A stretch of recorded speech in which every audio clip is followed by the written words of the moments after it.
Vayan prendiendo por favor sus cámaras.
Hoy día puedes compartir tu pantalla.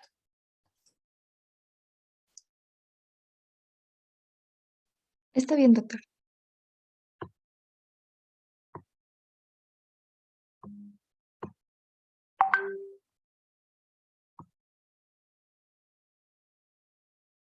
¿Se logra ver, doctor? Sí se ve.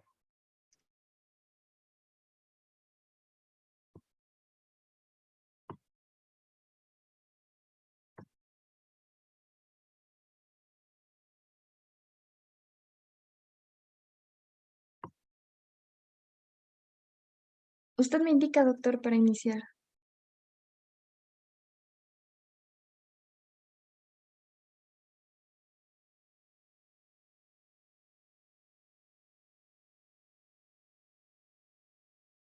Puede empezar, Heidi.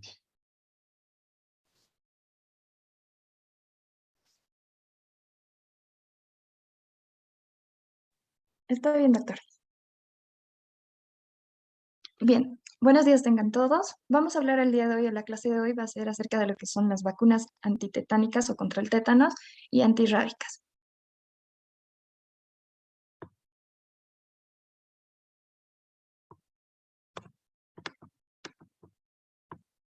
Bien, primero vamos a hablar de manera general sobre qué es el tétanos para poder hablar sobre la vacuna contra esta. Es algo bastante sencillo, nosotros ya tenemos conocimiento sobre esto.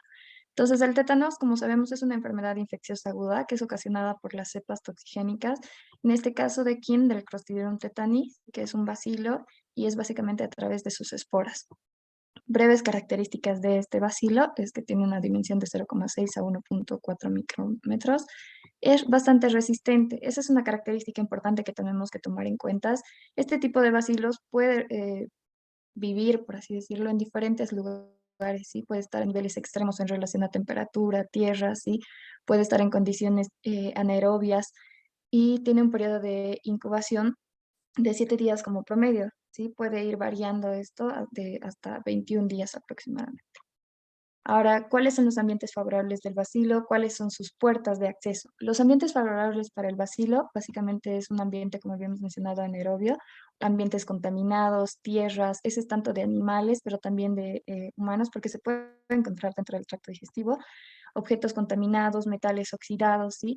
Ahora, ¿cuáles serían las puertas de acceso? Las puertas de acceso serían heridas sucias, heridas necróticas, ¿sí? Abortos, sépticos, extracciones dentarias, ¿sí? Cortes y cicatrización del cordón umbilical, pero en relación a estas tres últimas es importante tomar en cuenta que son realizadas de manera séptica, ¿sí? O sea, como menciona, puede que hayan utilizado, por ejemplo, para el corte del cordón umbilical, materiales que no hayan estado esterilizados, materiales que hayan estado contaminados, ¿sí? Para las extracciones dentarias, lo mismo, ¿sí? Entonces, esto puede llevarnos a obtener el bacilo, ¿no es cierto? Y de esta forma el tétanos. La tetanoespasmina es básicamente el principal actor aquí, ¿sí? Lo que va a hacer básicamente es bloquear, ¿no es cierto? Los neurotransmisores aquí bloquean lo que es la salida para la liberación de lo que es la acetilcolina, ¿sí? Lo normal es generalmente, voy a colocar un puntero aquí. Un momento, por favor.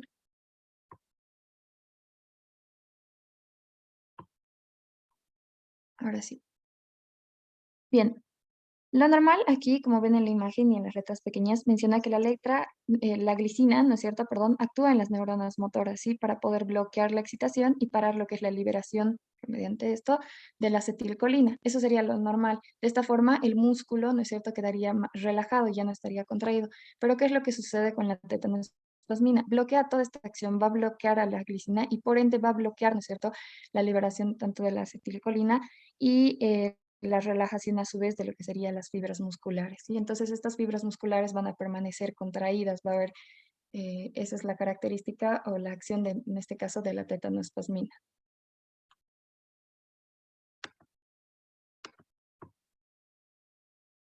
Bien, ahora en relación a lo que sería la vacuna antitetánica, vamos a hablar sobre, perdón un momento, esto, ahora sí. Bien, en relación a lo que serían las características o entrando ya a lo que es la vacuna antitetánica propiamente dicho, básicamente estas son neurotoxinas modificadas que van a inducir a la formación de antitoxina protectora. Lo que realizan es básicamente un cultivo de estas cepas toxigénicas toxoides, ¿sí? En un líquido que va a promover lo que es la liberación de estos toxoides. Estos a su vez van a ser filtrados, ¿sí? Y van a ser esterilizados. Para que tengan una mayor inmunogeneidad, ¿sí? Pues lo que van a hacer es básicamente absorber en sales de calcio, ¿sí? Y también de aluminio. Y una vez que realizan todo este procedimiento, pues lo van a colocar en vacunas y como ven en la imagen, pues ya está listo para hacer, para que puedan colocar las inyecciones a través de lo que sería, ¿no es cierto? Y algo importante igual que tenemos que ver es tipos de vacunas. ¿Qué tipos de vacunas tenemos? Hay diferentes tipos de vacunas. Tipos de vacunas como el TT, que solamente contiene el toxoide. Hay otro que es el DT, que contiene el toxoide diftérico, ¿no es cierto? Que este, en relación al otro DT, ¿sí? Es recomendado para menores de 7 años. El otro DT, que también tiene el toxoide diftérico y además tiene dosis bajas, ¿no es cierto? Es para mayores de 7 años.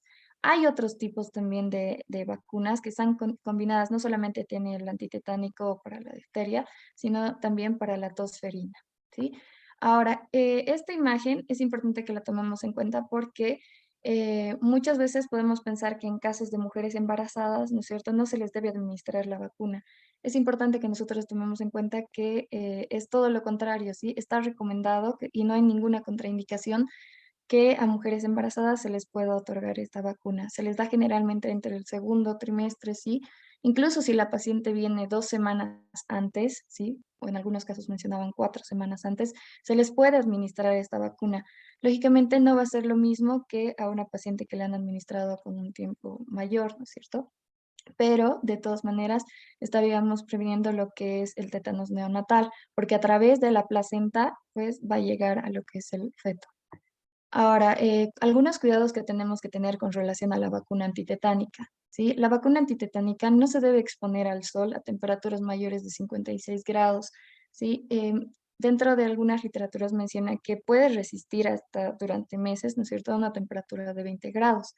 A una temperatura de 37 grados puede resistir algunas semanas, pero cuando nosotros lo exponemos a una temperatura de 56 grados aproximadamente, este se destruye en horas y ya no sirve para la aplicación, ¿sí? Se debe conservar aproximadamente en una temperatura de 2 a 4 grados centígrados.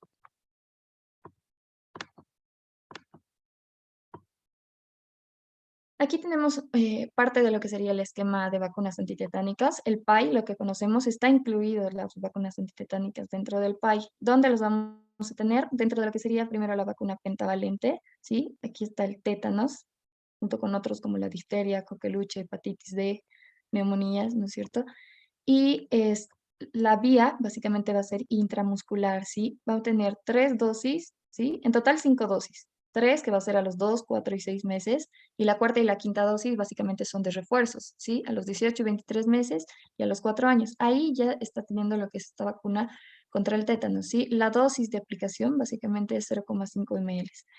Donde tenemos también es en el DT adulto. lo que habíamos mencionado, ¿sí? Mayores de 7 años. Dentro de esto también está el tétanos neonatal, ¿sí? Y tétanos adulto. Su vía de administración es intramuscular y en este caso las dosis se da en niños de 7 a 9 años, la primera dosis es al contacto, ¿sí? La primera dosis es a los 2 meses, la segunda dosis, perdón. Luego de 10 a 49 años, la primera dosis al contacto, la segunda dosis al mes y la tercera dosis a los 6 meses y también se puede dar, ¿no es cierto?, refuerzos, ¿sí? Dosis de refuerzos. Aquí tenemos otro que sería, que no está dentro del anterior esquema que les he mostrado, que es el de T adolescente, ¿sí? Contra difteria y tétanos. Y básicamente son nuevos refuerzos, ¿sí? A los 12 a 15 años. Igual, intramuscular, 0,5 ml. En el caso de las embarazadas, lo que les mencionaba anteriormente, que sirve para protegerlas contra lo que es difteria y tétanos, y especialmente al feto, al producto, dosis de refuerzo, sí, en el segundo a tercer trimestre de la gestación. Vía intramuscular, 0,5 ml también. Ahora, ¿cuáles son las indicaciones o para qué estaría indicado este tipo de vacunas? ¿Sí? Está indicado en casos, por ejemplo, de laceraciones contaminadas, otitis supurativas, fracturas abiertas, quemaduras, suturas infectadas, ¿sí? Lesiones dentales infectadas.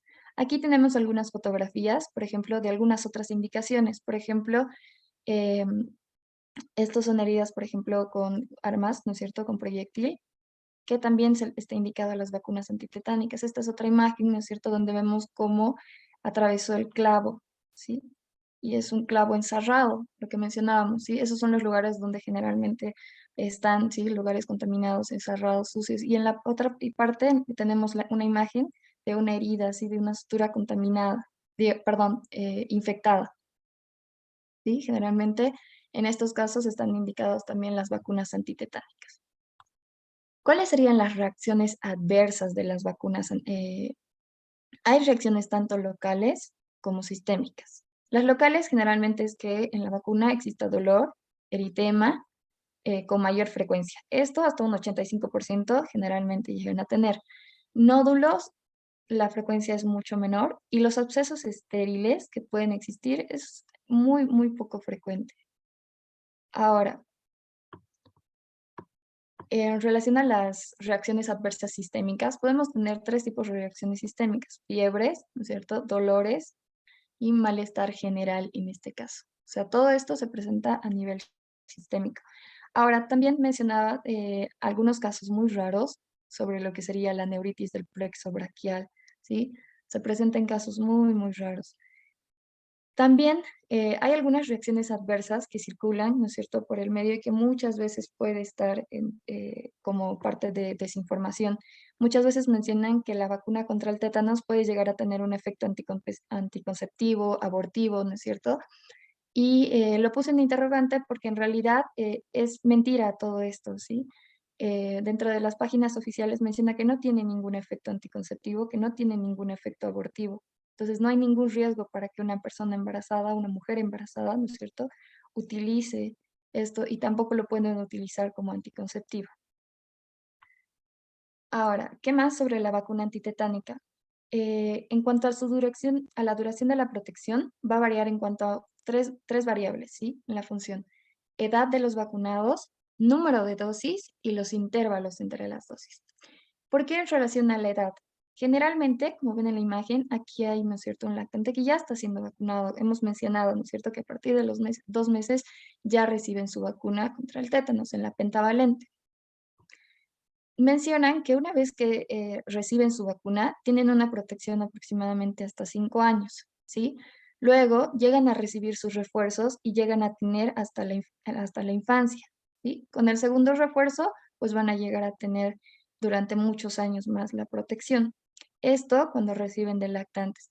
La protección, sí, o la duración de la protección de esta vacuna puede llegar a durar entre 25 a 30 años, siempre y cuando se siga el esquema de vacunas que hemos presentado, ¿sí? Por eso también va a variar de acuerdo al número de dosis y también a los intervalos de las dosis, ¿sí? Por lo menos se recomienda que tiene que tener un intervalo entre dosis y dosis de 4 semanas aproximadamente, ¿sí?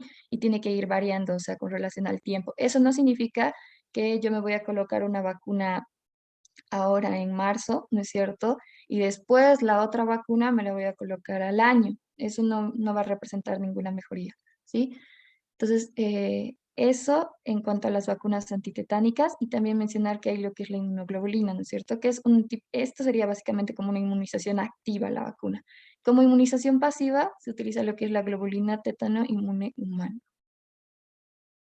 Bien, ahora con relación a lo que es el manejo de las heridas. Cuando nosotros tengamos un caso, ¿no es cierto? En este caso tenemos una herida, lo que se debe realizar es realizar un lavado profuso, ¿sí? Hay que hacer una remoción tanto de los cuerpos extraños que puedan existir ahí, astillas, todo lo que podamos encontrar, tierra, ¿no es cierto? Todo se debe retirar y hacer ese lavado. También tenemos que hacer un desbridamiento y resección básicamente de los tejidos desvitalizados y en caso de que venga una herida, por ejemplo, que esté muy contaminada, una herida antigua, ¿no es cierto? Lo que se debe hacer es dejar abierta. Ahora, pasemos a lo que sería valoración de la herida. En cuanto a la valoración de la herida, tenemos que ver qué tipo de herida es y el estado inmunitario en el que se encuentra. Primero, yendo a lo que sería el tipo de herida. La herida tetagénica básicamente es aquella herida que tiene mayor riesgo, ¿no es cierto? O mayor probabilidad de que esta herida pues contenga el tétano, ¿sí? ¿Qué tipos de heridas serían o en qué situaciones, en qué casos? Casos en los, por ejemplo, heridas ocasionadas por una explosión, por proyectiles, ¿no es cierto? Armas blancas, ¿sí? Cuchillos, ¿no es cierto? Cuando hay asaltos, por ejemplo, no realizan los asaltos con cuchillos estériles, ¿no? Entonces también tenemos que tomar en cuenta eso. Intervenciones quirúrgicas, las que hemos mencionado anteriormente, ¿no es cierto? Ya sean ya sean casos, por ejemplo, de partos, abortos, ¿no es cierto? Cesáreas en este caso, que sean realizadas con materiales no estériles también. Y las no tetagénicas, que serían el resto de las heridas. Luego tenemos en cuanto a lo que es las horas, ¿sí? Las horas transcurridas. Una herida contaminada va a ser básicamente, en este caso, menor a 6 horas y una herida sucia, pues mayor a 6 horas. Estas heridas pueden estar contaminadas, pueden contener en este caso tierra, lo que mencionábamos, en algunos casos pueden tener heces, ¿no es cierto? Y recordemos que también dentro de las heces habíamos mencionado que están estos bacilos, ¿sí? Que están presentes este tétanos. Ahora, en relación a su estado inmunitario, tenemos que ver, no solamente, por ejemplo, cuando mencionamos estado inmunitario, viene a nuestra mente, ¿no es cierto?, el estado de salud de la paciente, si tiene defensas, ¿no? O sea, no solamente va en relación a eso, sino tenemos que ver su esquema, básicamente, ¿no es cierto? Si tiene su esquema completo de vacunas, si ha seguido, si solamente tiene las tres, ¿no es cierto?, pero ha estado dentro del tiempo admitido, ¿sí? O si básicamente no tiene ninguna vacuna, o puede ser que en este caso no se acuerde, ¿sí? Y de acuerdo a esto tenemos que tomar acciones. Ahora, aquí está un cuadro que nos va a mostrar, ¿no es cierto?, qué acciones nosotros vamos a ir tomando. Aquí están las características de la herida tetagénica que les mencionaba, ¿sí? Que es una herida con más de 6 horas sin tratamientos, quemaduras, heridas punzantes, ¿no es cierto?, contaminadas con tierra, material vegetal, estiércol, u otros, heridas por fracturas, mordeduras, ¿sí? Todo esto. Ahora, antecedente de vacuna. Puede ser una vacuna incompleta, ¿sí? Uno, o que no conozca, básicamente, ¿sí? Aquí vamos a colocamos la vacuna, sí, iniciamos o en todo caso completamos, ¿sí? La inmunoglobulina humana, no. Ahora, esto en caso de que sea una herida limpia. En caso de que sea una herida tetagénica, la vacuna sí, sí debemos iniciar, sí debemos colocar. La inmunoglobulina humana también, ¿sí? Aquí menciona las dosis, que serían dosis generales y dosis excepcionales. Dosis generales son 250 unidades internacionales. Ahora, en casos excepcionales, que serían en quemaduras, heridas que son mayores de 24 horas, ¿sí? Heridas contaminadas, infectadas, un paciente que pesa más de 90 kilos, ¿no es cierto? Se le coloca el doble, en este caso 500 unidades internacionales. Y la presentación generalmente viene en un vial de 500 unidades internacionales. Ahora, si el paciente solamente tiene 3 o 4 dosis, en caso de que sea una herida limpia, pues hay que administrar una dosis, ¿sí? Si el tiempo no ha sido superado más de 10 años, tenemos que preguntarle cuándo ha sido su última dosis. Si nos dice que fue hace más de 12 años, pues en todo caso hay que tomar en cuenta esto, ¿sí? Administrar una dosis si el tiempo fue mayor de 10 años, como mencioné. Inmunoglobulina, no. Y en casos de heridas tetagénicas, sí se deben administrar una dosis, ¿sí? Si en caso de que, en este caso ya no se maneja el parámetro de 10 años, sino de 5 años, ¿sí? De lo contrario, no. Y en las inmunoglobulinas también vamos a colocar, ¿sí? En heridas contaminadas de gran área de desvitalización, ¿sí? Inmunosuprimidos, perdón, y usuarios de drogas también. Ahora, en caso del antecedente de vacunación de que tenga 5 dosis o más, si la herida está limpia, no amerita la vacuna, tampoco amerita la inmunoglobulina humana, ¿sí? Y en caso de que sea una herida tetagénica, pues debemos administrar una dosis si su última dosis ha sido hace más de 10 años, nuevamente. Y en relación a la inmunoglobulina, similares características, ¿no es cierto? En heridas contaminadas, de gran desvitalización, similar al anterior caso que hemos mencionado. De lo contrario, no amerita. Este es un cuadro que tenemos que tomar en cuenta dependiendo el paciente, ¿no es cierto? Dependiendo, cada caso es diferente y esto tenemos que tenerlo grabado y siempre recordarlo. Esto en cuanto a lo que sería la vacuna antitetánica.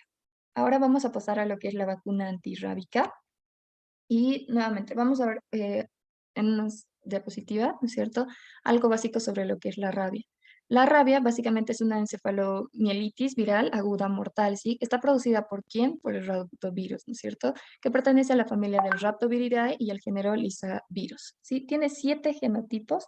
Generalmente el genotipo número 1 es el más frecuente, ¿sí? Es neurotrópico, ¿sí? Cuyo periodo de incubación va a variar según el número, el tipo de heridas, ¿sí? La localización de la herida también es importante, la distancia a la que se encuentre del cerebro, ¿sí? Y la inervación de la herida. Todas estas variantes tenemos que tomar en cuenta para su periodo de incubación. Ahora, ¿cómo se transmite la rabia o por dónde, ¿no es cierto? ¿Cuál sería en este caso? Sería a través de lo que es la saliva de los diferentes mamíferos. Entre estos pueden encontrarse domésticos o también salvajes. Domésticos, los que más transmiten en este caso son los perros y los gatos, ¿sí? Y dentro de los salvajes, pues pueden estar, ¿no es cierto?, los murciélagos, pueden estar los mapaches. Hay otros diferentes tipos de animales salvajes que también pueden tener rabia. Y esto lo hacen mediante mordeduras, arañazos, lameduras, en este caso a nivel de lo que serían las mucosas, ¿sí? Puede ser por estos 3 tipos. Debemos mencionar que la rabia es prevenible, pero una vez que se adquiere, una vez que hay, ¿no es cierto?, mordeduras, ¿no es cierto?, a nivel de las mucosas y se adquiere la rabia, pues es 100% letal. Lo único que se le hace en estos casos es darles tratamiento y apoyo, ¿sí? Aquí muestra básicamente el mecanismo de transmisión. Aquí vemos cómo están varios perros, ¿no es cierto? Salvajes, perros que ya, perros con rabia, ¿no es cierto? Muerden a la persona, están inoculados primero a nivel de lo que es el tejido muscular y suelen permanecer en este lugar aproximadamente en 72 horas. Luego van a pasar a lo que es el sistema nervioso y van a ir progresando hasta llegar a lo que es el cerebro y posteriormente la muerte. Similar ciclo, pero cambiamos en este caso los protagonistas. Ya no son animales domésticos, ¿no es cierto? Sino en este caso ya son animales salvajes. Lo que les mencionaba, el periodo de incubación puede ir variando de 3 a 8 semanas, ¿sí? Y en algunos casos se ha visto de 9 hasta 7 años incluso. Por eso depende mucho cuán inervado esté el lugar donde ha sido mordido la persona, ¿no es cierto? Y cuán cerca esté del cerebro. Bien, en relación a las propiedades fisicoquímicas del virus, es importante que tomemos en cuenta esto para posteriormente saber con qué actuar o cómo trabajar frente a lo que sería la herida, ¿sí? Que se nos va a presentar en casos de mordeduras de perros, que es lo más frecuente, ¿no es cierto? O en casos de rabia. Recordemos que en este caso, el raptovirus es sensible al agua jabonosa, a la luz solar, a la luz ultravioleta, al calor, detergentes y aniónicos como los jabones, bases de amonio cuaternario, ¿sí? Yodo, povidona. Es resistente a qué? Al fenol, pero, como menciona entre paréntesis, es dependiendo a la concentración, a antibióticos y a quimioterápicos. Es indiferente a los anestésicos locales, ¿sí? Aquí hay varios de estos, lidocaína, novocaína, antihistamínicos, ¿sí? Entonces tenemos que concentrarnos en esta tablita, que es muy importante también. Ahora, en relación a lo que sería la vacuna antirrábica, ¿sí? Esta vacuna antirrábica va a ser empleada como un agente inmunizante del virus rábico inactivado, ¿sí? Esto ha sido básicamente creado por lo que sería, o descubierto en este caso por Luis Pasteur. Van a existir 2 tipos de vacunas que son utilizadas en nuestro medio en Bolivia, que sería la CRL y el cultivo celular, ¿sí? La CRL básicamente, como ven en la imagen, se toma, ¿no es cierto?, del tejido cerebral de los ratones albinos, ¿sí? Del ratón lactante albino. Aquí tenemos básicamente información sobre lo que es la vacuna antirrábica. primero el CRL, que es un virus inactivado del tejido cerebral de ratones lactantes albinos, como hemos visto en la anterior imagen. ¿Cómo debemos conservar? Aquí está, básicamente, vienen en un frasquito de esta forma y tienen que conservarse a una temperatura de 4 a 8 grados centígrados, ¿sí? Tiene una potencia, o como vamos a saber que en este caso sirve esta vacuna, tiene que tener una potencia de 0,1 unidades internacionales y en nuestro organismo tiene que llegar a niveles protectores de 0,5 unidades internacionales con las diferentes dosis, ¿sí? Aquí tenemos lo que es el sitio de inoculación, que se lo coloca a través por vía subcutánea en la región glútea, periumbilical o interescapular, ¿sí? Y el cultivo celular, ¿sí? Que se van a utilizar como sustratos para la replicación de virus, cultivos celulares humanos, ¿no es cierto? Como las células diploides, o también en este caso no solamente es de las células humanas, ¿no es cierto? Pueden ser también las células Vero, que se obtienen, ¿no es cierto?, de lo que sería el riñón del mono verde africano y cultivos celulares en el embrión del pollo o el pato, ¿sí? Eh, Bien, vienen en esta presentación, ¿sí? Aparte de tener sus frasquitos, tienen sus ampollas, ¿no es cierto?, que para servir para la activación. Tienen una potencia básicamente, en 7 días van a llegar a crear todos estos anticuerpos detectables, ¿sí? Y se debe conservar también la misma, a una temperatura de 2 a 8 grados centígrados. Bien, en relación a lo que serían las indicaciones, ¿cuáles las indicaciones para esta vacuna antirrábica? Hay profilaxis tanto de preexposición y como profilaxis de posexposición. ¿Cuáles serían las profilaxis de preexposición? Las profilaxis de preexposición son básicamente personas que son con riesgo ocupacional o profesional, ¿no es cierto? O recreacional, perdón, que básicamente están en contacto con animales susceptibles. ¿Cuáles serían en este caso? Serían los veterinarios, ¿no es cierto? Aquellos exploradores de cuevas, ¿no es cierto? Que en las cuevas pueden estar generalmente los murciélagos, ¿no es cierto? O aquellos investigadores, ¿no es cierto?, que van generalmente a lugares donde están animales salvajes, ¿no es cierto?, y se quedan durante mucho tiempo ahí prolongado y están expuestos a animales que puedan tener rabia, ¿cierto? Ahora, ¿por qué se le da esta profilaxis? Porque básicamente va a simplificar el tratamiento, ¿sí? En estos casos.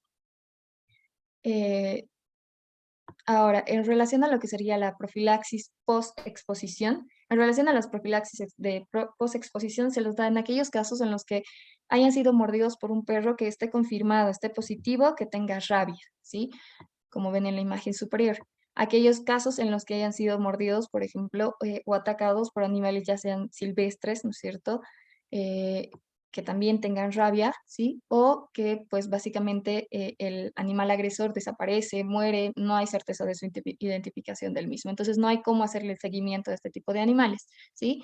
A exposiciones que hayan sido en lugares como en la cara, como vemos en la imagen inferior, ¿no es cierto?, de esta niña, imágenes, perdón, mordeduras a nivel de lo que sería la cara, el cuello, ¿sí? La punta de los dedos, las mucosas, ¿sí? En las áreas de genitales también, ¿sí? Posexposición, ya sean lameduras o rasguños de animales sospechosos desaparecidos también, heridas profundas de la piel, ¿sí? O cualquier tipo de mucosas, ¿sí? En personas que estén inmunocomprometidas también, ¿sí? Se les da como profilaxis, ¿sí? Y lo que ya hemos mencionado de los animales silvestres. Algo importante también para tomar en cuenta es el personal de laboratorio, ¿sí? Personal de laboratorio que haya tenido algún incidente, algún accidente, ¿no es cierto?, con algún material contaminado, pues también se debe dar la profilaxis post-exposición antirrábica. ¿Cuáles serían las contraindicaciones? Generalmente no hay ninguna contraindicación. ¿Por qué? Porque básicamente este es un virus inactivado y no va a tener la capacidad, ¿sí?, para poder desarrollar, eh, en este caso, alguna alteración, ¿sí?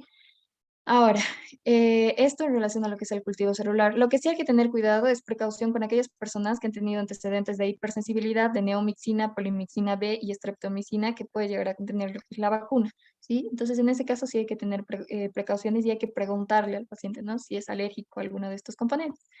Luego, en relación a lo que es el CDL, en casos de alergia, ¿no es cierto?, donde no existe respuesta inmunitaria. También en aquellos pacientes que tengan sintomatología con alguna enfermedad de base neurológico, como es el Guillain-Barré, porque se ha relacionado esta vacuna antirrábica, ¿sí? Y vamos a ver dentro de sus complicaciones con este síndrome de Guillain-Barré. Entonces, estas serían algunas contraindicaciones. Aquí tenemos una imagen que es básicamente el esquema general y el manejo que se debe tener, ¿sí? Aquí tenemos la especie de animal agresor, puede ser salvaje, silvestre, desconocido, ¿no es cierto? Conocido sin vacuna, conocido con vacuna, doméstico, ¿no es cierto?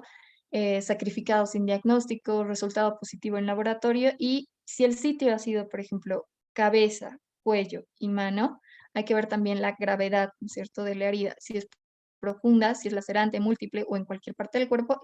La conducta sería en este caso suero y vacuna obligatoria. En relación al suero, que vamos a ver en la siguiente diapositiva, es importante que tomemos en cuenta que se va a utilizar, ¿no es cierto?, en estos casos en los que haya sido mordeduras, ¿no es cierto?, o lesiones a nivel de lo que sería la cabeza, cara, cuello y mano, ¿sí? Eh, y el esquema de profilaxis puede ser en relación al suero, ¿no es cierto?, puede ser un suero heterólogo, ¿sí? Y con una dosis que menciona de 40 unidades internacionales kilo peso, ¿sí? Y más una vacuna del esquema clásico, ¿sí?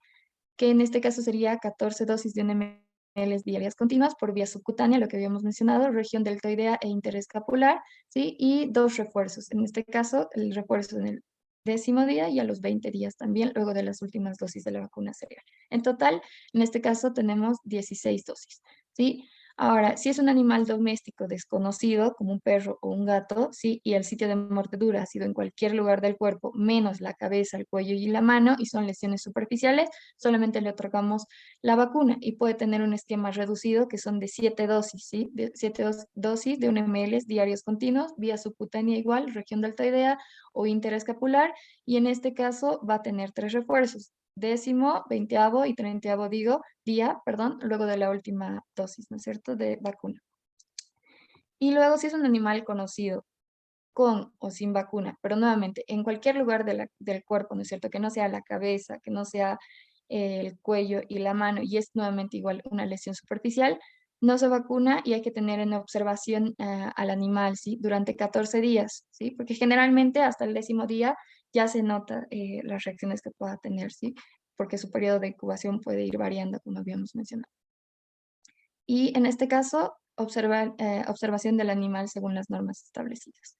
Si es un animal que ha sido sacrificado, ¿sí? O ha muerto de manera natural y es altamente sospechosa y ha sido el sitio de mordedura en cualquier lugar, menos lo que sería la cabeza, cuello y mano, pues hay que ver también la gravedad, ¿no es cierto? Y son lesiones superficiales, aquí sí hay vacuna obligatoria, ¿sí? Porque no se puede realizar la observación de este animalito, ya ha sido sacrificado, ¿sí? O está muerto, ¿sí? Entonces es altamente sospechoso, entonces se le coloca o se le otorga la vacuna, ¿sí? Que puede ser en un esquema reducido también, como hemos mencionado. En este caso, 7 dosis más 3 refuerzos. Y en caso de que sea un animal salvaje, un animal silvestre, ¿no es cierto? Y también en la región, el sitio de mordedura, el sitio de lesión ha sido en cualquier lugar del cuerpo, menos la cabeza, el cuello y la mano, y es una lesión superficial, también tiene una vacuna obligatoria y seguimos el mismo esquema, ¿no es cierto?, que puede ser reducido, que ya hemos mencionado, 7 dosis, vía subcutánea, región deltoidea interascapular y un refuerzo en el 10.º, 20.º y 30 días. Eso básicamente en cuanto al esquema de vacunación, ¿sí? Tenemos que aprender a diferenciar el sitio, es muy importante para que nosotros tomemos acciones. El sitio de la mordedura y la gravedad de la herida también, para que nosotros en base a estos 2 parámetros tomemos la conducta. En realidad 3 parámetros, especie del animal agresor, ¿sí? Eh, que tiene diferentes características, como hemos mencionado, ya sea doméstico, silvestre, con vacuna, sin vacuna, el sitio de la mordedura y la gravedad de la herida. Y en base a esto tomamos diferentes conductas, que ya sea aplicarle el suero y la vacuna, solamente la vacuna, o no aplicarle por el momento mientras el animal está en observación, ¿sí?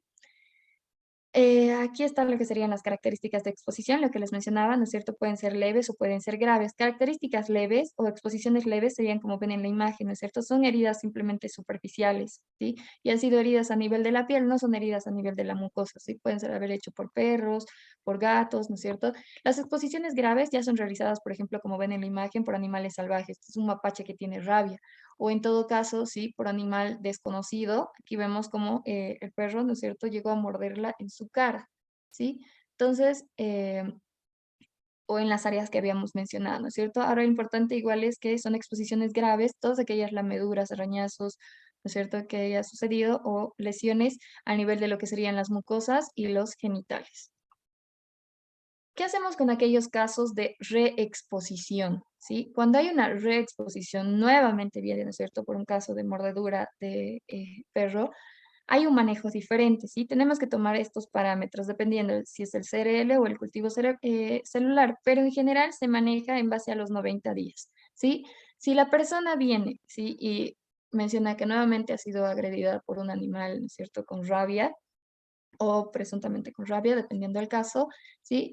Si esta persona ha sido hace menos de 90 días, ¿no es cierto?, el otro incidente que ha tenido y ha recibido su esquema completo, pues no amerita ni vacuna ni suero antirrábico. Pero si el tiempo que ha pasado es mayor a 90 días, pero menor a un año, se le puede aplicar, ¿no es cierto?, vacuna 3 dosis, ¿sí? En el día 0, 2 y 4. Si ha pasado más de un año, podemos aplicar 3 dosis en los días 0, 7 y 14 y no hay necesidad de suero, ¿sí? En relación a lo que sería el cultivo celular, nuevamente, el parámetro de los 90 días. Si es antes de los 90 días y ha recibido esquema completo, ¿sí? Menor a los 90 días, no amerita vacuna. Si es mayor a los 90 días, lo que se le puede hacer es darle 2 dosis de refuerzos en el día 0 y en el día 3. Eso es lo que se hace en los casos de reexposición, en los casos de rabia. Efectos adversos que puede llegar a tener esta vacuna puede ser a nivel local o a nivel sistémico. A nivel local, lo que habíamos mencionado generalmente, ¿no es cierto? Lo básico que sería dolor en el sitio de administración, eritemas, pruritos, ¿sí? Edemas, hiperestesias. A nivel sistémico, lo que habíamos mencionado anteriormente, ¿sí? Pueden llegar o están relacionados, ¿no es cierto?, con lo que es el síndrome de Guillain-Barré, con la parálisis ascendente de Landry, ¿sí? Luego, hablando de lo que sería el suero antirrábico, hay dos tipos de suero. En este caso tenemos el heterólogo y el homólogo. El heterólogo básicamente es una inmunoglobulina antirrábica equina, ¿sí? Puede ser obtenida tanto del plasma del caballo, del asno, de las mulas, ¿sí? Que están hiperinmunizados.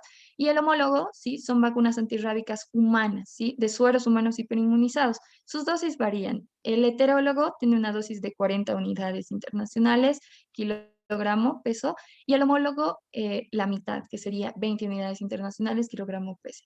Ahora, en relación, ¿por qué menciona aquí única? Porque solamente es o único, ¿no es cierto? Solamente se lo coloca una vez, ¿sí?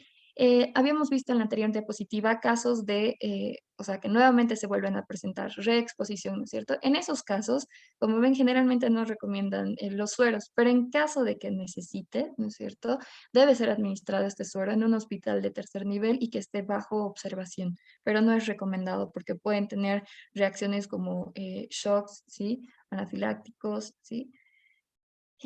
Ahora, dentro de las indicaciones de este suero, lo que habíamos mencionado, agresiones localizadas a nivel de lo que es cara, cuello o cabeza, cuello, ¿no es cierto?, manos, y se le puede colocar o se le puede administrar este suero antirrábico hasta el 7.º día de la mordedura. La vía de aplicación puede ser alrededor, ¿no es cierto?, y dentro de lo que son las diferentes heridas, y el restante podemos administrarlo por vía intramuscular profunda. En cuanto al manejo de la herida, lo que se debe hacer es realizar, ¿no es cierto?, un lavado de manos con agua jabonosa también, como ven en la imagen. Se puede utilizar también el alcohol, pero como había mencionado, varía dependiendo la concentración. Recomiendan que se puede utilizar en cuanto al alcohol, un alcohol al 70%, ¿sí? El animal, dependiendo, como hemos mencionado, por ejemplo, cuando son heridas superficiales, es un animal conocido, ¿no es cierto?, Eh, y está vacunada, en este caso tiene que estar en observación durante 14 días, ¿sí? Se aplica la vacuna con las dosis que ya hemos mencionado, se aplica el suero si es necesario, dependiendo del lugar, ¿no es cierto? cierto? Si es en caso de que fuera cabeza, cuello o manos, ¿sí? Y en cuanto a suturar la herida, está un signo de interrogación, ¿sí? Y ahí yo les pregunto, ¿ustedes creen que se debe suturar la herida? Creo que se hacen suturas bien abiertas, algo así dijo el doctor de medicina preventiva. Es como acercamiento de bordes. Sí, acercamiento de borde. ¿En qué caso se realizaría esos acercamientos de los bordes? Cuando Cuando la herida ¿Cómo? la herida es muy grande. ¿En cualquier lugar puede ser? No, creo que no se puede hacer eso en lugares que están cerca al cerebro. cuando Como está en Ya, la cara, creo que podría ser, porque por estética. sí, hay varios puntos de los que mencionan que es cierto, pero está incompleto. En realidad, en la sutura de la herida había un gran debate, ¿no es cierto? Y en en algunas investigaciones que ustedes van a poder encontrar, mencionan que básicamente la herida no debe ser suturada, ¿sí? Pero también mencionan que hay algunos casos en los que se les debe colocar lo que mencionan puntos de aproximación, ¿sí? Por la parte estética. Hay heridas que pueden ser a nivel de la cara, ¿no es cierto? Y no se le hace, pues, puntos, ¿no es cierto? O sea, no le vas a colocar un intradérmico directamente, sino solamente puntos de aproximación, ¿sí? En estos casos, ¿por qué? Porque básicamente si nosotros suturamos la herida, podemos hacer que una mayor cantidad, ¿no es cierto?, pueda ingresar y rápidamente pueda progresar, ¿sí? Entonces, por eso tenemos que ver también el sitio de la herida, el tamaño, ¿no es cierto?, también de la herida, lo que mencionaba, pero por lo general no se recomienda suturar la herida. Ahora, también se les da las profilaxis antitetánicas que ya hemos mencionado, esto es en cuanto a la conducta de la herida. También en este caso se les puede dar antibióticos antiinflamatorios y analgésicos dependiendo de la herida, ¿sí? Dependiendo del caso. Entonces, esto sería en cuanto a lo que es el manejo y la conducta de una herida por rabia. Eso sería el tema, doctor. Bueno, chicos, ¿hay alguna duda, pregunta en relación al tema?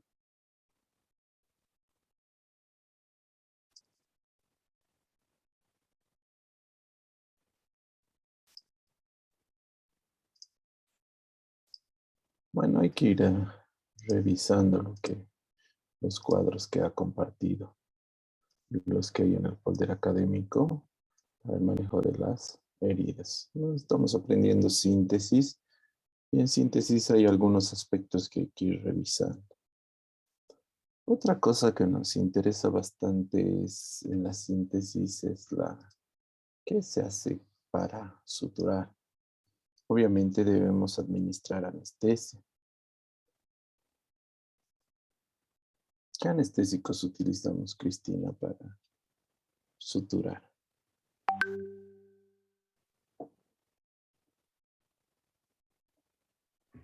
Quizás analgésicos, doctor.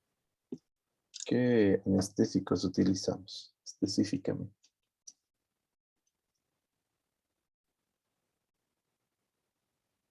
Lidocaína, quizá. La lidocaína. También usamos bupivacaína y rupivacaína. Todos estos son anestésicos locales. La bupivacaína y ropivacaína tienen una duración mayor, más tiempo permanece anestesiado la zona, pero tienen algunos efectos cardiotóxicos. Es por eso que en el 100% o en el 99% de las veces utilizamos la lidocaína con una dosis de entre 4 y 7 miligramos por kilo. Hay dos presentaciones. ¿Qué diferencias habría en estas presentaciones, David Vega?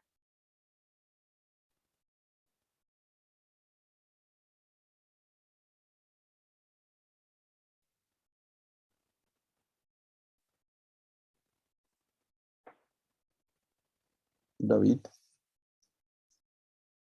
¿o son lo mismo?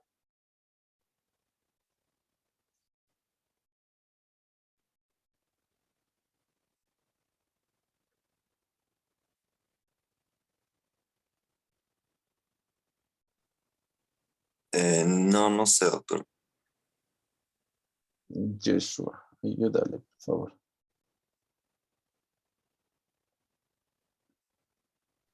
Doctor, ¿me puedes repetir la pregunta, por favor?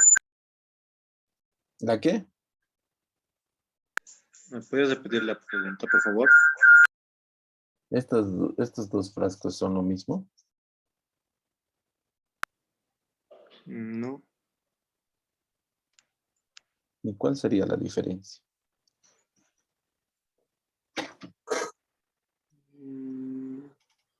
No sé.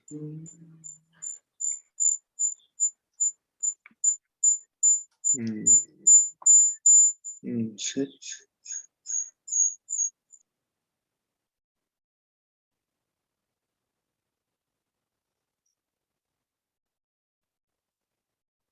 ¿Alguien sabe la diferencia entre estos dos frascos de lidocaína?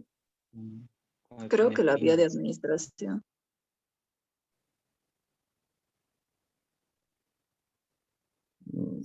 Si ustedes ven en sus folders académicos, tienen fotos de estos grandes. No es para ocupar una hoja, es para que puedan leer las características de cada uno de estos frascos.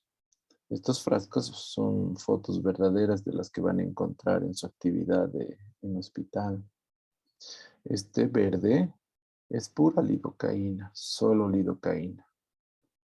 Y el frasco rojo es lidocaína con epinefrina.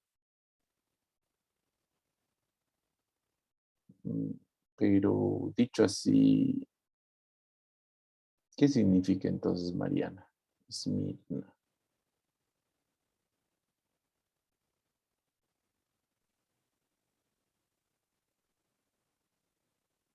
Doctor, me cortó la última parte. Estábamos hablando de los frascos. Creo que no tiene epinefrina, ¿verdad?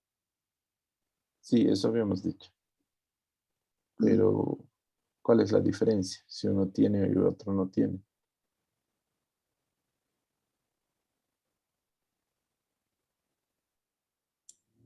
Doctor, tal vez su uso. Más específico. El tiempo en el que hace efecto. La dosis.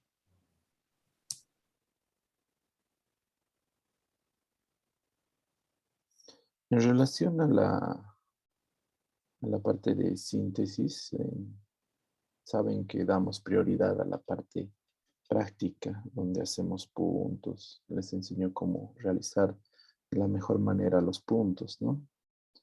Pero hemos hablado que tiene que haber un contenido académico en la cabeza. No lo vamos a volver la clase práctica teórica, ¿no? Pero tienen que ir leyendo lo que tienen. Si estamos en síntesis, tienen que ir hasta anestesia. Pero no hay problema, van a ir leyendo. La lidocaína tiene una presentación con epinefrina, que es la roja, y sin epinefrina. Puede venir en verde. Incluso a veces viene en azul, como acá está en la foto. En azul, el frasco. En azul. También hay en color fierro, ¿no? El color normal del fierro. Estos tres frascos solamente traen lidocaína, solo puro lidocaína. Entonces tienen todas las características de la lidocaína. Es un anestésico que bloquea los canales de sodio, que empieza a hacer efecto en 5 minutos y que su efecto se prolonga hasta 2 horas. La lidocaína pura también se utilizaba como un antiarrítmico antes y hemos reemplazado por la miodarona. Ahora ya no usamos lidocaína, pero antes usábamos la lidocaína como un antiarrítmico. Cuando combinas la lidocaína con la epinefrina es para disminuir el sangrado primero. Como la epinefrina es un vasoconstrictor, disminuye el sangrado a nivel de la herida. Entonces es más fácil suturar, ¿no? Una herida que no esté sangrando. Segundo, prolonga el tiempo de acción. Entonces, en vez de durar 2 horas, la anestesia más o menos dura unas 4 horas.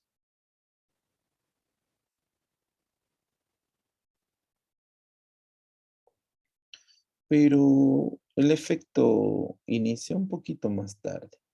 Es decir, si la lidocaína pura en 5 minutos empezaba su efecto, a la lidocaína con epinefrina denle un poquito más de tiempo de 5 a 10 minutos.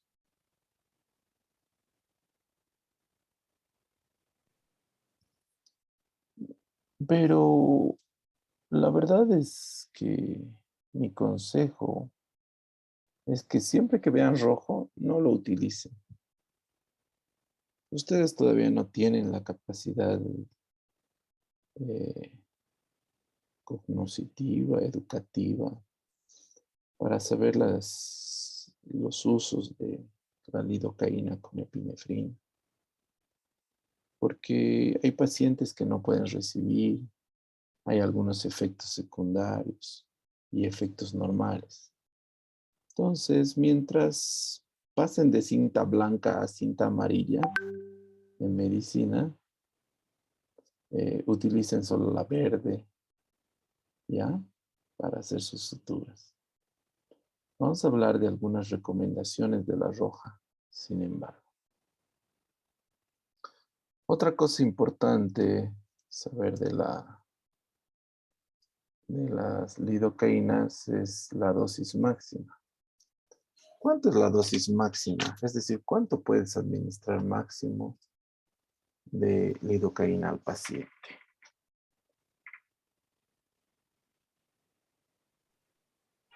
4 miligramos. 4 miligramos por kilo de peso, ¿no ve? Entre 4 y 7. Usaremos 5 para que sea menos. Si el paciente pesa 70 kilos, vamos a tener una dosis máxima de 280 miligramos, ¿verdad? Pero mi frasco no dice miligramos. Si ustedes ven, dice un porcentaje, dice al 2%. ¿Cuántos ml le tengo que poner máximo al paciente? La administración de lidocaína, si digamos tenemos una herida ahí,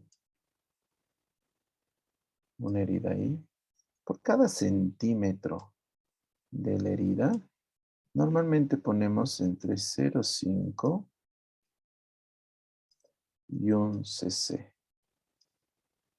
Es decir, más o menos por cada centímetro, 0,5 y 1 cc. Entonces, para esta herida que mide 3 centímetros, en la jeringa cargan entre 3 y 4 cc. ¿Listo? Esto es de una manera muy idiosincrática de calcular cuánto necesitas. Eso está bien para una herida pequeña. Pero ¿qué pasa cuando yo entré internado? Entonces, pucha, quería suturar sobre todas las cosas. Y en el primer día de mi turno no ha habido ni una sutura y era una macana. En el segundo día de mi turno, bueno, ay, qué feo es esto. Entonces, a ver, imaginémonos, ¿qué pasa pues aquí? Imaginémonos que eso es una cabeza. Esos son los hombros. Aquí, y lo estamos viendo de espalda, ¿ya? Hacia el otro lado está su cara. Llegó un paciente que estaba tomando en una chuchería y le habían dado con una jarra en la cabeza. Y entonces tenía una lesión estrellada acá.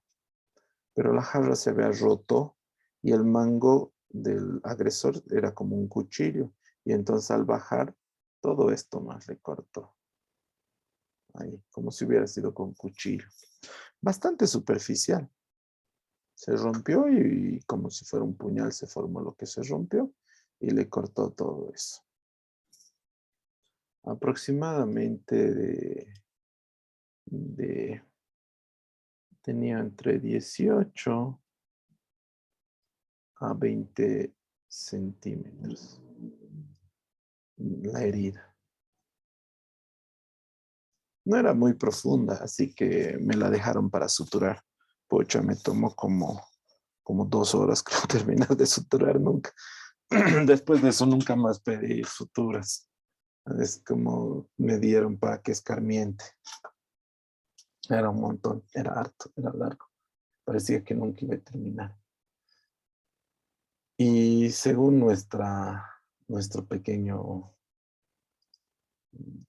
memo técnico, si vale el término, tengo que ponerle 20 cc de lidocaína, ¿verdad? Para anestesiar todo eso. Más esta partecita debe ser unos 5 cc más, entonces tendría que ponerle 25 cc. Y ¿cómo sé que no lo estoy intoxicando?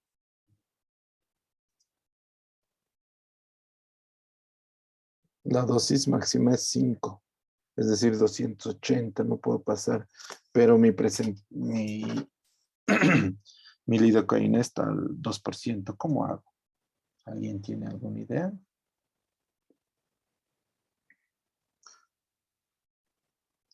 ¿Qué quiere decir 2%?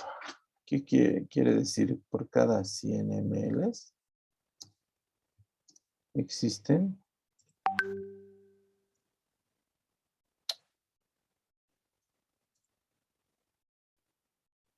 2 gramos de lidocaína.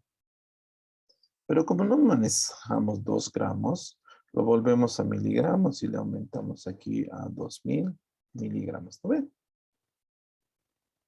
Mejor.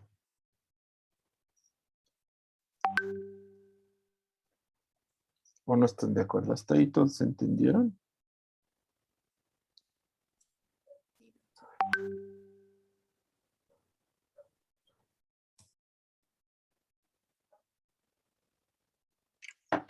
¿Hasta ahí todos entendieron? ¿Hay alguno que no entendió?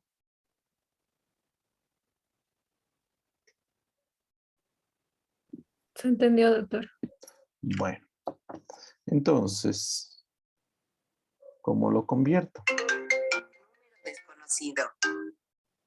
¿Cómo lo convierto?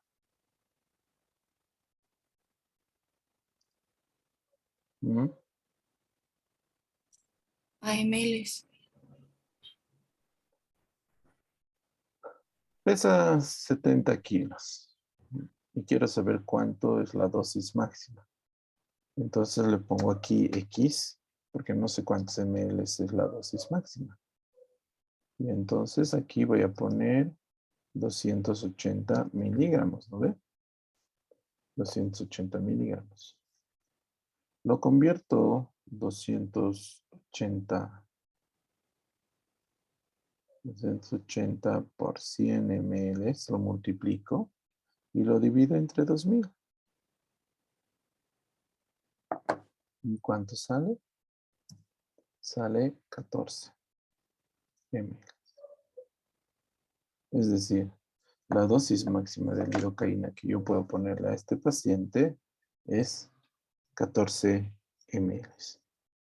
Muy lejos, ¿no? De lo que es 25 ml. ¿Y ahora qué hago? Porque no, le voy a poner 20. No, lo estás intoxicando porque dice que aquí su dosis máxima es 280.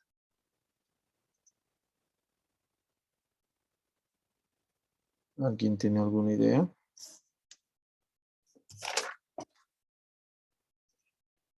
Entonces,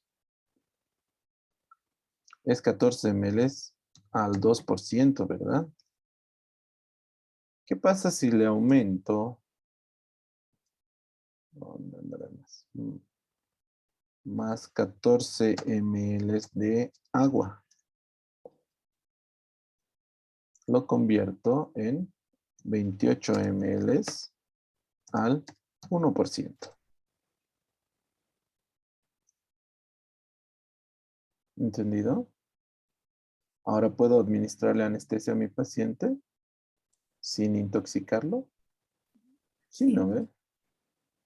La solución está al 1%. Puede ser que tarde un poquito más en hacer efecto, pero no va a haber mayor problema. Medidas grandes tienen que tener cuidado de no sobrepasarse de la dosis. En niños también. A veces los intoxican a los niños y no se dan cuenta.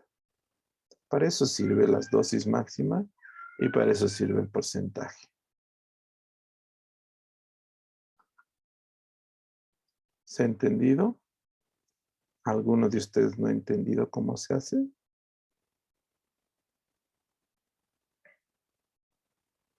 Fácil y sencillo, ¿verdad? Sigamos. La administración de la anestesia local es una técnica que se divide en 4 procedimientos. Puede ser una infiltración perilesional, intralesional, troncular y angular. Cuando hablamos de perilesional, es cuando ponemos, miren, alrededor de la lesión.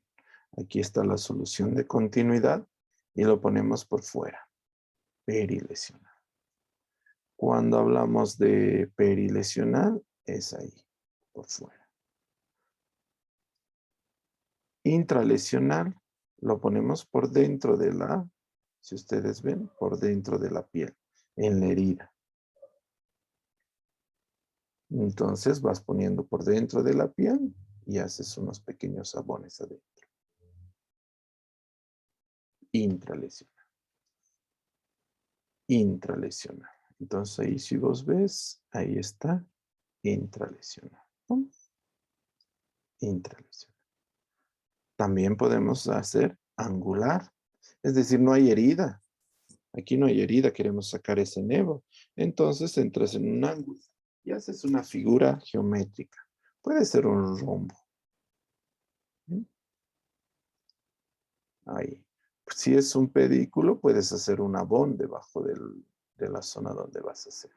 Entonces ese es angular, porque entras en un ángulo de la herida. Y finalmente tenemos la troncular, que se utiliza para los dedos. Sabemos que las venas y arterias y nervios pasan por los lados de los dedos, entonces infiltras anestésico ahí. Ahí, alrededor de los huesos. Entonces ahí tenemos perilesional, intralesional, troncular y angular. ¿Entendido? Pero, ¿por qué no solo ponemos una? Por ejemplo, la perilesional y la intralesional, no hay mucha diferencia, ¿no? Casi en el mismo lugar estamos punchando. Hay una ventaja. Cuando pinchas perilesional, mira cómo estás pinchando piel. La piel tiene sus sensores del dolor más finos y le duele al paciente. Le duele un poco más esta anestesia perilesional. Pero la ventaja es que infiltras muy bien, es decir, que anestesias muy bien en esto, porque puedes ir por todo el reborde de la piel y al salir haces buenos sabones, es decir, una buena anestesia. Pero le duele al paciente, es la verdad. A diferencia, como en la intralesional estás pinchando ya por debajo de la piel, es decir, por donde se ha hecho el corte, le duele un poco menos la anestesia. Pero recuerden que en esta parte de la piel no va a agarrar tan bien la anestesia. Entonces, durante la sutura no le duele, pero tiene una sensación de molestia. Entonces, de eso, de la elección de si es perilesional o intralesional, va a depender de ustedes. De la herida. Por ejemplo, a un niño no le pongas nunca perilesional, porque Le va a doler y ya no te va a dejar suturar. A un niño yo le diría que le pongas intralesional, porque así no siente y va a poder seguir con sus actividades, con la sutura después.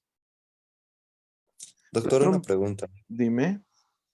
No se puede, no hay manera de poder poner ambas, seleccionar ambos para tener el beneficio de ambas, o es imposible. Es, podrías hacer las dos, pero tendrías que pinchar. No olvides que tarda por lo menos entre 3 y 5 minutos en agarrar tu anestesia. 3 y 5 minutos. Entonces tendrías que pinchar, esperar 3 a 5 minutos y pinchar nuevamente perilesional, 3 a 5 minutos. Y le estarías duplicando la dosis, porque aquí estarías poniendo 3 cc y por arriba otros 3 cc, 6 cc le has puesto. Entonces esos aspectos tienes que ver. ¿Ya? Entra en el Está bien, angular. En el angular no hay mucho problema. Es una técnica, una figura geométrica. No hay mucho problema. En el troncular se pone normalmente en los dedos de las manos y de los pies. Hay otras técnicas tronculares, pero eso ya es para anestesiólogos, cirujanos. Ustedes en los dedos y en las manos de los pies. Y entonces,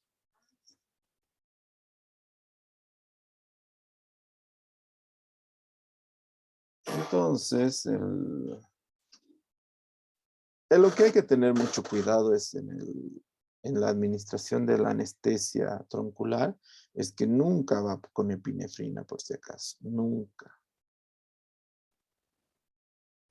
Nunca. Ya les he dicho a ustedes, no toquen el rojo. Si ven rojo, escápense. Como el semáforo es rojo, tómenlo. Pero no vale la pena recordarles nuevamente en una troncular, nunca pongan con epinefrina. Las dosis en troncular son un poco más altas. Digamos, para anestesiar un dedo necesitas 10 cc de lidocaína. Pones 5 a este lado y 5 al otro lado. Es un poco más alto. A veces es una pequeña heridita aquí y has gastado 10 cc de lidocaína. Eso también tienes que ir viendo. Obviamente el factor económico no tiene que ser un problema en medicina, pero lo es. La verdad que lo es.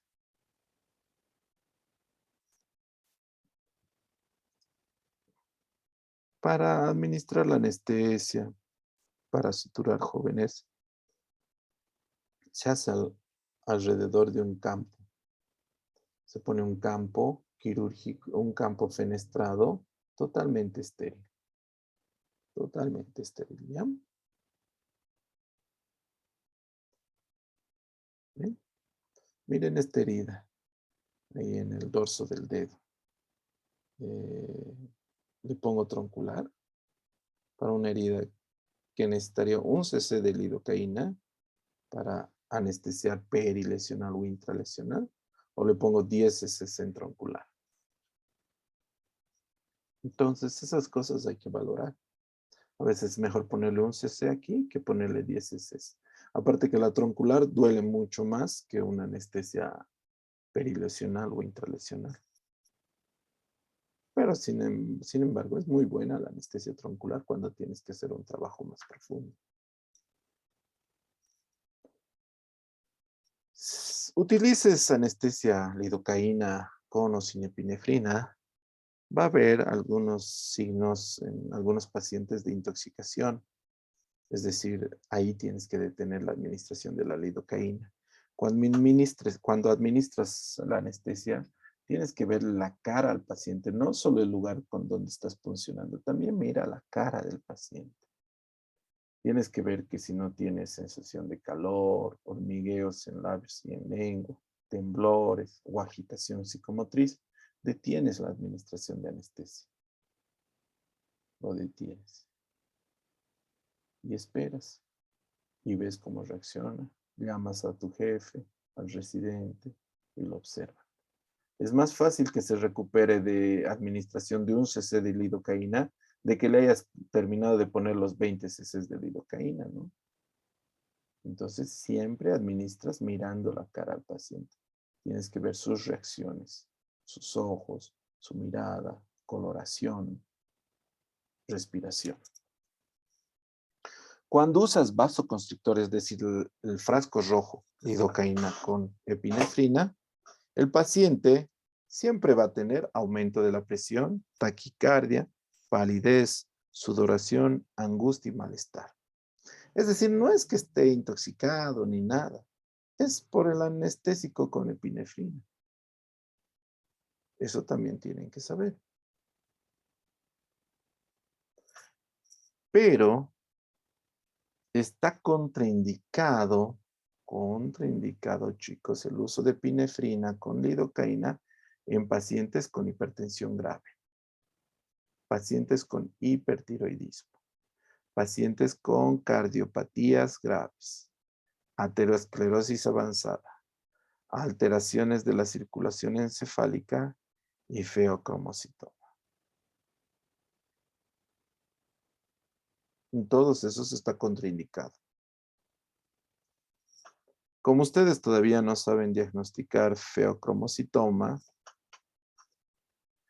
ni hipertiroidismo, es por eso que todavía son cinta blanca.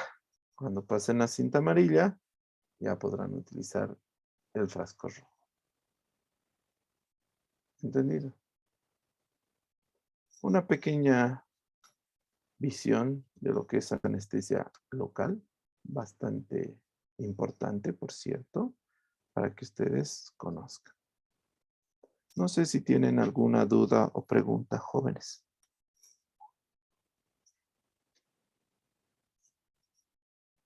Todo ha estado comprendido, todo es muy fácil. Es decir, solamente es que lo anoten y que lo recuerden.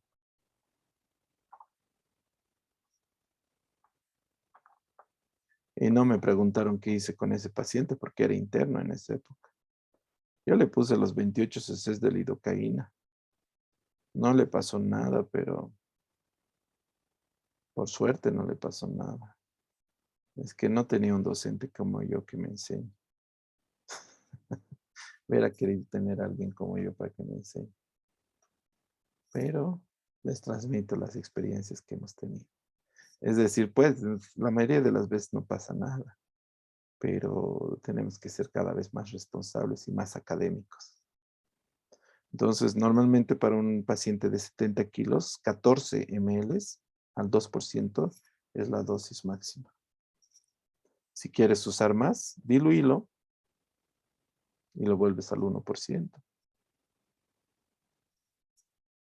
Bueno, Heidi, ¿alguna cosa que añadir en el tema?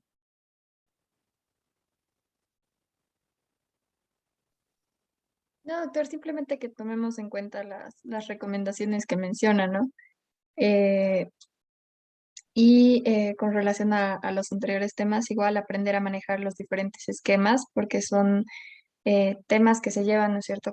Y como médicos generales tenemos que dominarlos y saberlos, porque son frecuentes, son comunes, ¿no? Eso, doctor. Es decir, si terminas de suturar, tienes que saber qué decirle al paciente. Dónde va a ir a vacunarse, cuándo va a ir a vacunarse, cuántas vacunas va a recibir. ¿Ya? Bueno, eso sería todo por el día de hoy. Nos vemos el día viernes. ¿En qué estamos? ¿Hemos terminado los puntos? Suturas continuas viene, doctora. Puntos continuos. Ah, ya. Nos falta puntos continuos el viernes. Vamos a ver. Listo, chicos. Traen su material. Nos vemos el viernes. Que les vaya muy bien. Gracias. Listo, Chao, chao. doctor. Hasta Gracias, luego. doctor. Chao, chao. Gracias, doctor. Gracias, Hasta Heidi. luego. Chao, chao. Hasta luego. Chao, chao.